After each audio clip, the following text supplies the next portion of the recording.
Нашият детски хор Пим-Пам е основан преди 36 години. През далечната 1979 година композиторът Борис Карадимчев, или както ние сега се го наричаме, Папа, кръщава хора, който се състои от не повече от 10-15 деца.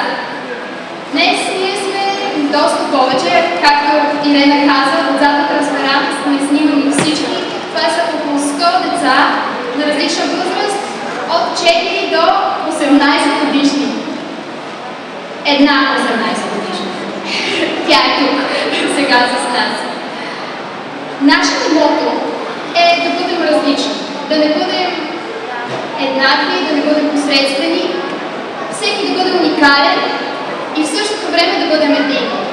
Затова и песента да бъдем различни е нещо като нашето лого. Чуйте я! Тя е по музика на Борис Карадимчев. Да бъдем различни.